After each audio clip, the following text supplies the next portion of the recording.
Hey, what's going on, guys? This is Iconic Repaints, and this is going to be the first video in my new channel.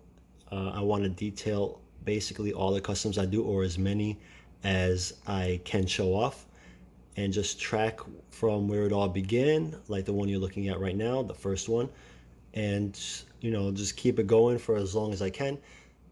So basically, I got this idea in my head, or not even so much late, but it just took me a long time to really put it into actual motion. And this is basically going to be catch up mode now. So I'm going to be starting from the beginning. I've already done many customs, and unfortunately, I've already sold several of them. So I don't have all the customs to show off, but I will refer to them in pictures and stuff like that in other videos when appropriate.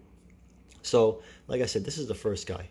And the reason behind this, actually, why I even got into this, was my goal was to get into kind of like the higher end garage kits, modeling kits, with the focus on mostly like Godzilla and stuff like that.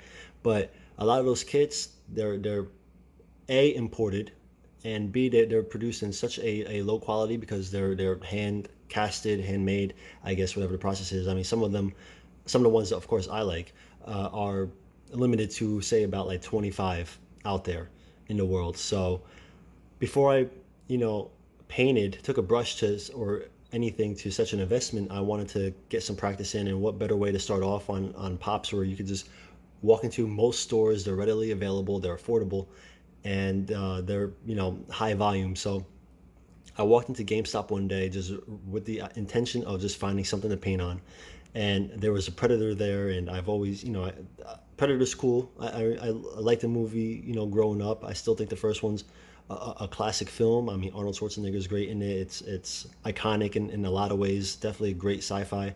It was better than I first expected it to be. Like, as a young kid watching it, probably in like the mid 2000s, compared to, when it was released, the effects hold up well.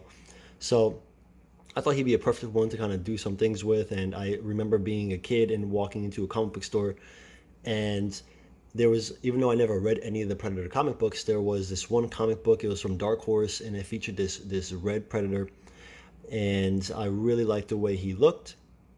So I immediately had an idea in mind, a concept, and I nabbed up this guy, and I couldn't wait to start just to see where I was at in my skills, because I've never painted anything. And that's also another point, another purpose of this channel. Maybe for some people, they just got to see kind of like how easy it could be, and once you just kind of get used to things and just dive in, rather than just kind of just imagining it, saying that it's something you want to do and never actually getting started on it.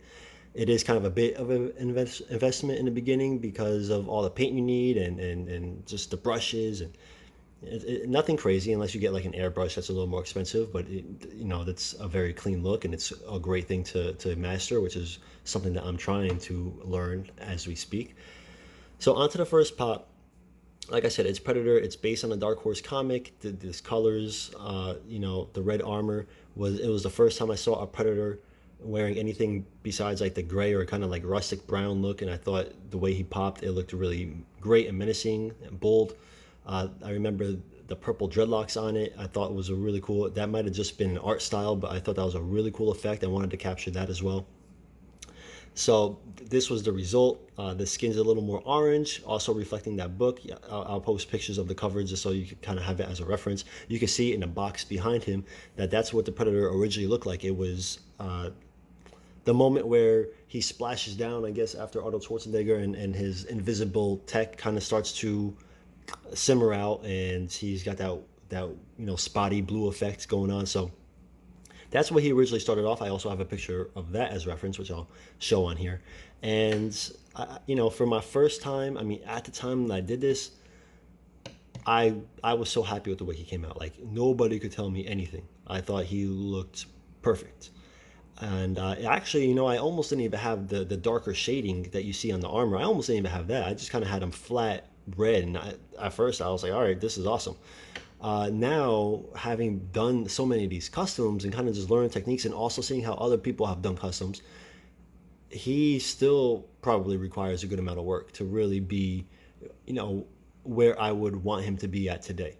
I haven't touched him because the whole point of this channel is to kind of just track from the beginning to now and the future. So I haven't touched him. This is what he was left off as, late last year, probably the summer of 2020. So yeah, so but for the time, I was thrilled. I was over the moon. I couldn't even believe I made him look this good because, like I said, I had no experience doing this.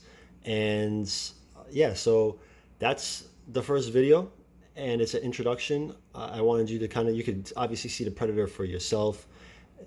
So please, if anybody has any questions or comments, you know what to do.